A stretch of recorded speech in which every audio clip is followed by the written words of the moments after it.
Ciao a tutti ragazzi, vi saluto, mi chiamo Mor e come sempre vi sto parlando da Vols, un comune francese nelle vicinanze di Marsiglia e la città di Aix-en-Provence. Quindi vi dico buonasera, saluto a tutti quanti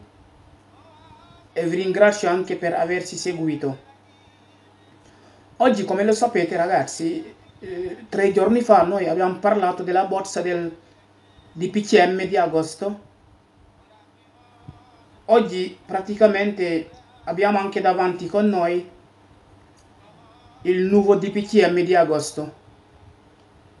che è stato introdotto ieri al CDM di 7 agosto 2020 e oggi siamo qui a elencare tutte le misure prese e anche tutti i provvedimenti, diciamo, contenuti nel DPCM di agosto. Vi terremo quindi aggiornati di tutte le novità, a parte che non ci sarebbero, diciamo, molti cambiamenti, a parte che tante delle misure che è stato adottato per il DPCM noi avevamo già anticipato tutto 3 giorni fa. Oggi andremo a chiarire tutto con il nuovo DPCM di agosto che è stato adottato ieri al CDM del 7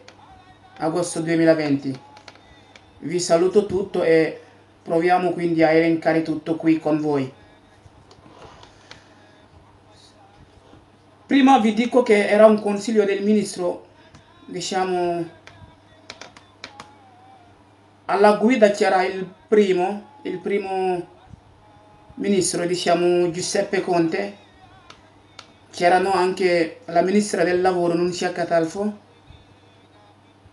il ministro dell'economia Roberto Galtieri e anche il ministro del sud e della coesione territoriale Peppe Provenzano. Adesso andremo a chiarire tutte le misure, i provvedimenti che erano presi per il DPCM di agosto. salaamaaleykum mbokki taalibe yi, maa ngi leen di nuyu yéen ñëpp di leen jaar bu baax a baax. Man la seen taalibe, seen mbokku taalibe Mor Talla Sarr. Comme ni ngeen ko xamee, alors 3 jours avant doon nañ leen wax li ñuy woowee donc la bozza del DPCM di agosto, li nga xamante ni bii donc njortoon nañ ne dina nekk ci biir décret agosto bi ñu voté démb ci le 7 août 2020. alors lu bare bare ci li ñu leen expliqué woon ci bozza boobu pratiquement moom la ñu reconduiraat ci même décret bi ñu voté démb. te xam ne conseil des ministres boobu ñu ngi ko duppee il CDM numéro 61.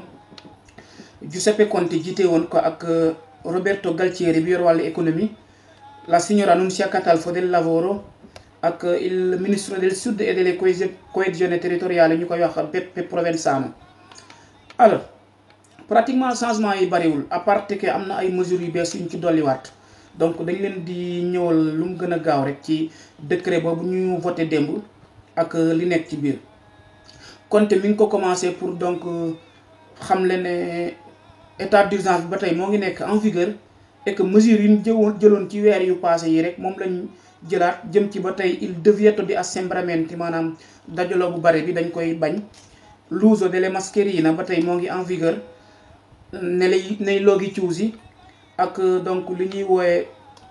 il lavaggio dei mani,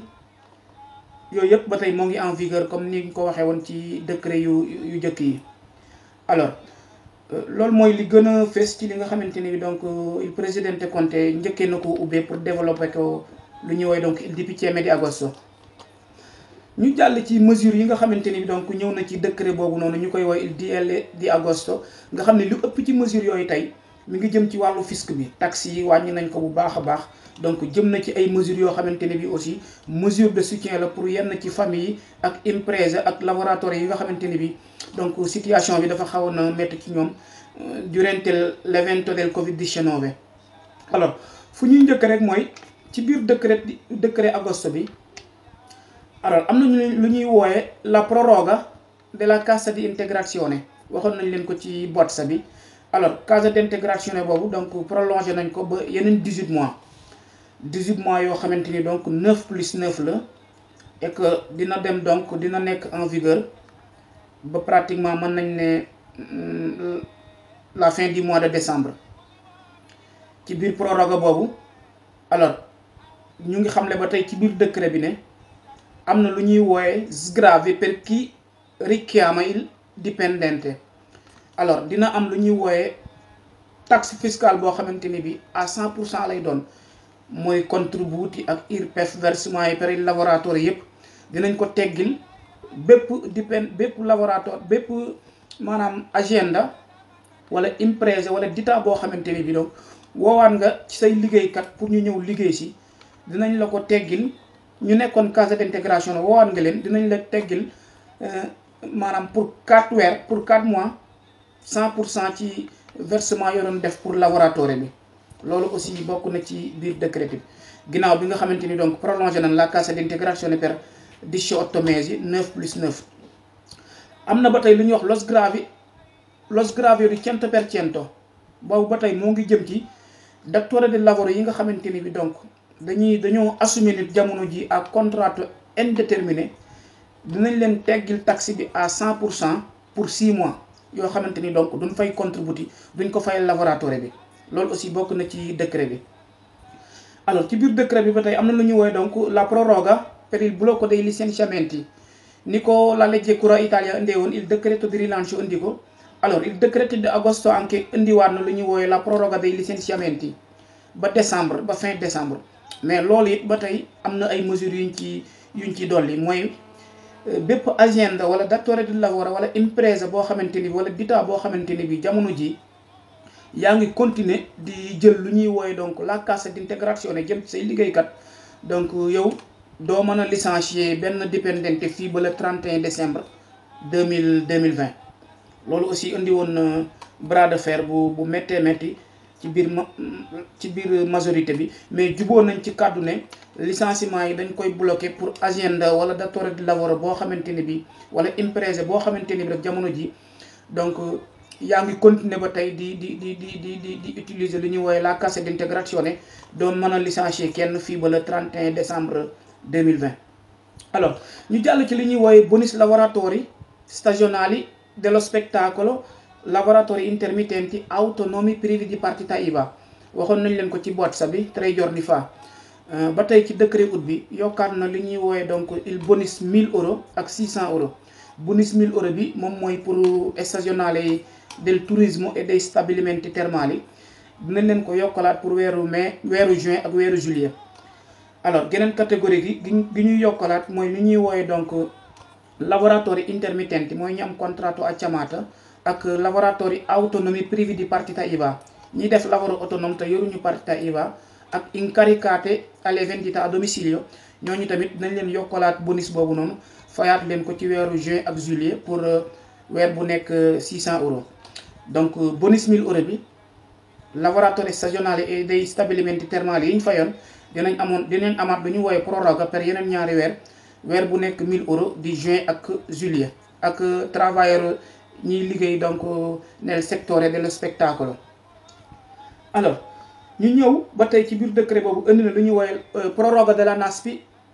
et della disoccupazione agricole. alors mbokki taalibe yi nga xamante ni bi dañoo nekkoon NASPI ak disoccupazione agricole maanaam te dugaloon disoccupato ñooñu bu leen fàtte ne il decreto di rilancio yokkaloon na leen ñaari weer ci ginnaaw bu seen NASPI jeexee ci li commencé le 1er mai ba le 30 non décret bu njëkk bi il decreto di rilancio moo ngi yokkoon ñaari weeru NASPI yi jëm ci liggéeykat yi nga xamante ni bi jeexaloon nañ seen disoccupato ci li commencé le 1er mars ba le 30 avril. donc boo defee le calcul ñaari weer lay doon diggante boobu rek képp ku fi sa NASPI jeexoon yokkaloon nañ la ko pour yeneen ñaari weer.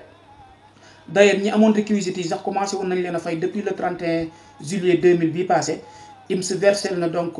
ñaari weer yooyu ñu baree bari ci ñoo xamante ni bi seen NASPI jeexoon na ci diggante le 1er mars ba le 30 avril. alors décret août bi da koo yokkaat bi daf ne képp koo xamante ni bi sa NASPI moo ngi jeex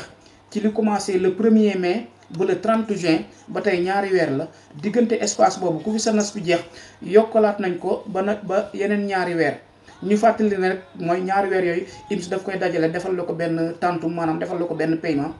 et que chiffre bi dina tolloo rek yow NASP bi lim tolloon rek liñ la calculer loon net li nga doon jël chiffre boobu lañ lay yokkalaat pour yeneen ñaari weer fay la ko benn paiement. donc yokk boobu ñu yokk NASP yi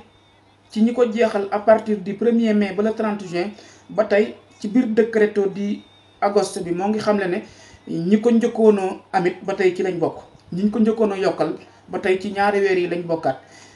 dolli ci geneen catégorie boo xamante ne bi ñoom ci entre le 1er mai ba le 30 juin lañ ko jeexal, ñooñu it dinañ leen ko yokkalaat pour yeneen ñaari weer. loolu mi ngi ci biir décret bi.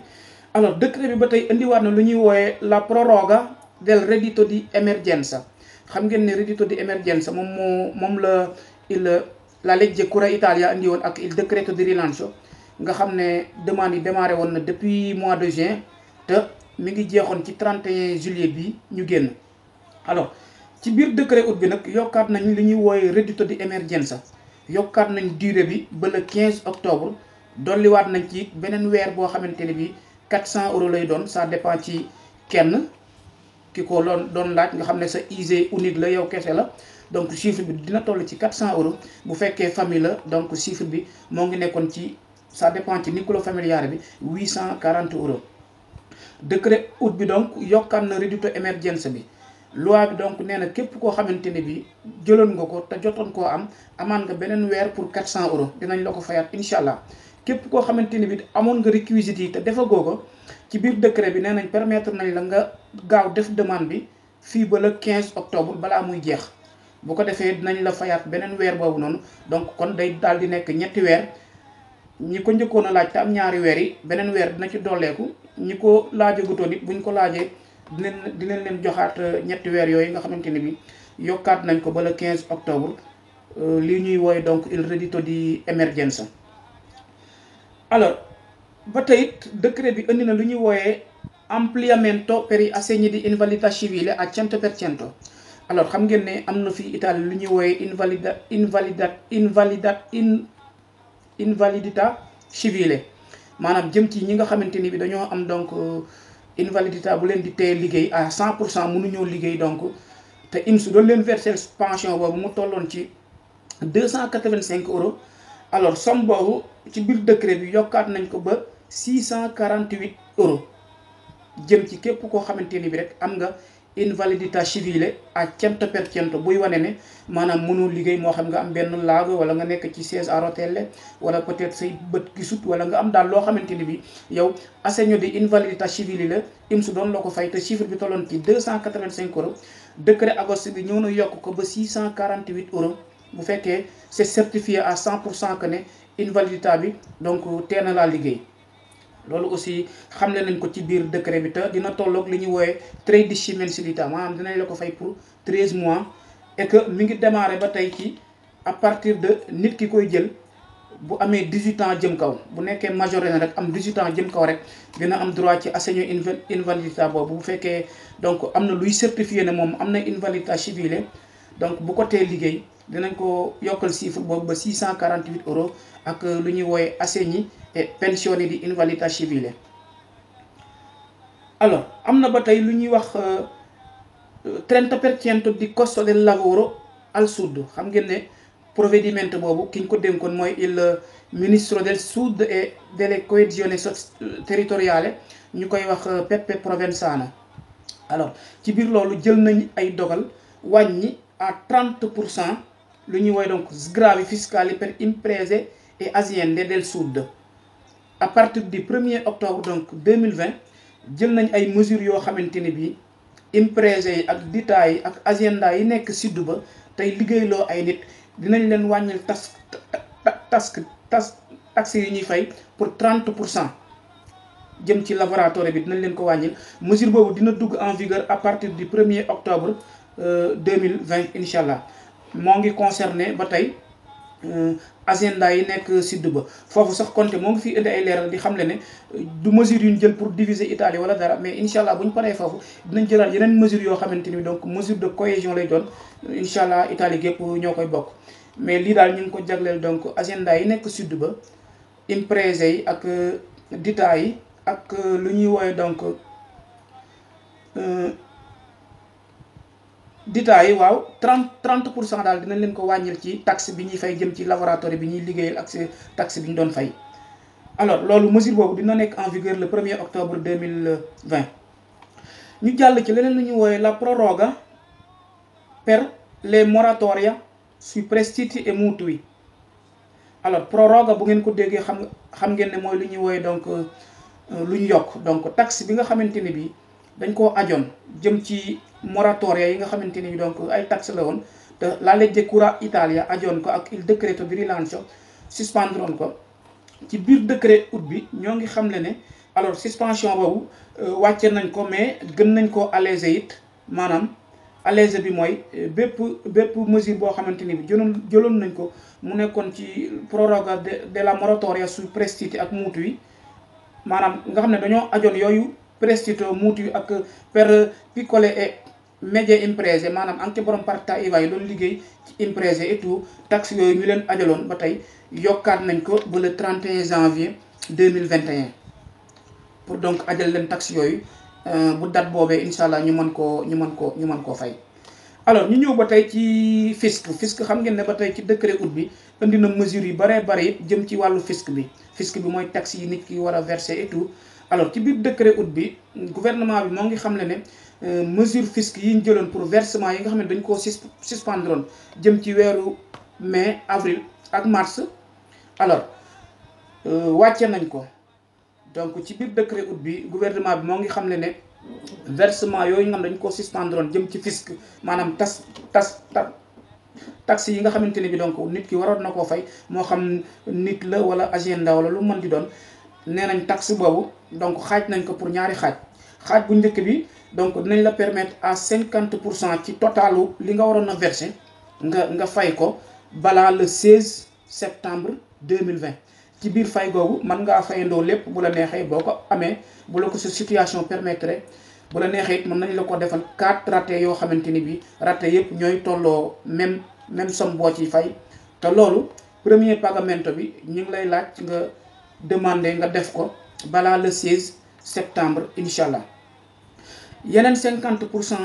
ba tey yi des ci versement yooyu taxes yi ñu ajoon jëmoon ci wàllu mois de mai avril ak mars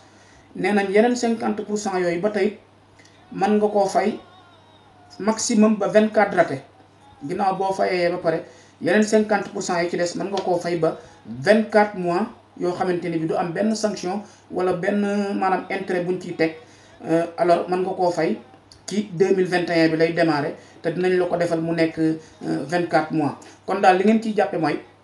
taxe yi nga xamante ni gouvernement bi da koo ajoon ñu koy wooyee fisc te nit ki waroon koo verser moo xam ay taxes yu mu waroon a verser wala dara defal nañ ko ñaari xaaj ci biir décret bii maanaam somme bi lu mu toll rek dinañ ko alléger ba ñaari 50% bu njëkk bi premier versement bi nee nañ na nga ko effectuer avant le 16 septembre 2020 bu la neexee nga fayandoo lépp bu la ko si situation permettre bu la ko permettre aussi mën nga ko fay à raté dinañ la ko defal pour 4 ratés mais lépp rek na nekk balaa le 16 septembre 2020 incha allah beneen 50% bi donc mën nañ la ko defal ba 24 ratés yi du am sanction du am benn intérêt bu ko defee it moom it di nga ko mën a fay li commencé ci 2021 bi incha allah.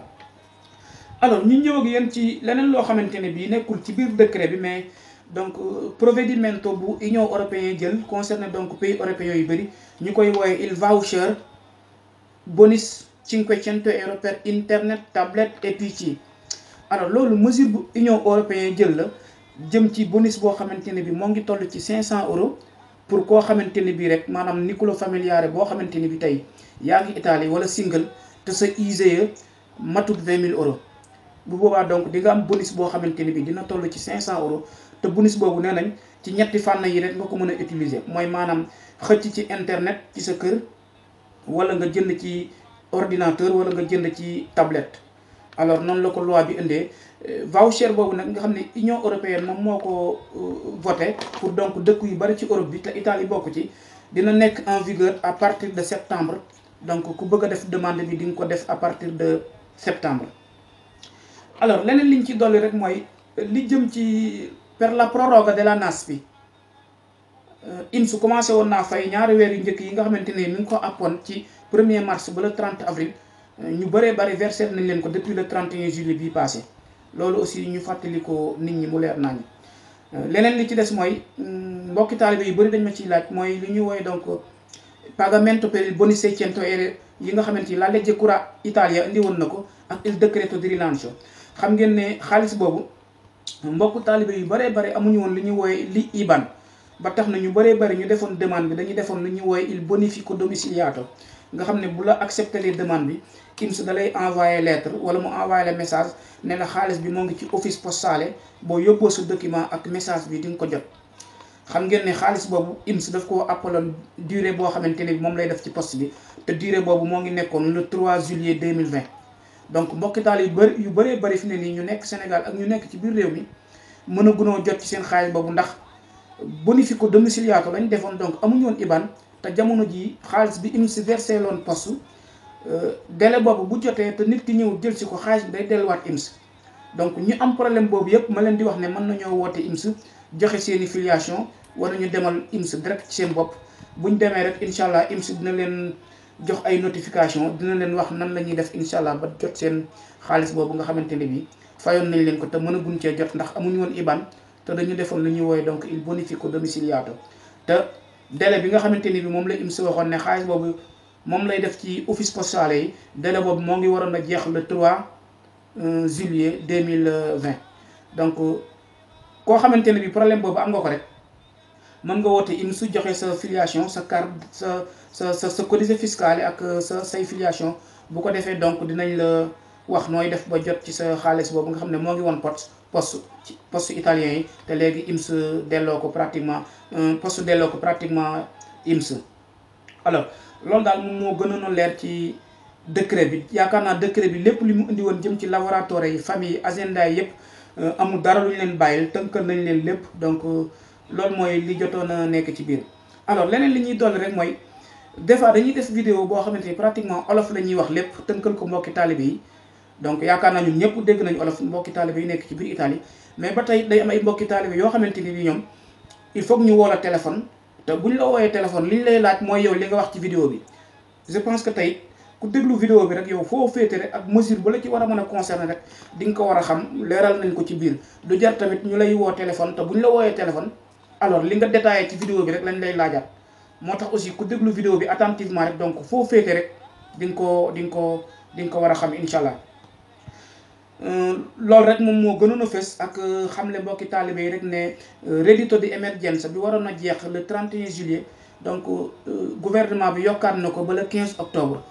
yokkaat nañ ci beneen weer boo xamante ne bi 400 euros la maanaam single bi 400 euros la bu fekkee nucleo familiare ba tey chiffre bi doon na nekk 840 euros donc ñi ko defoon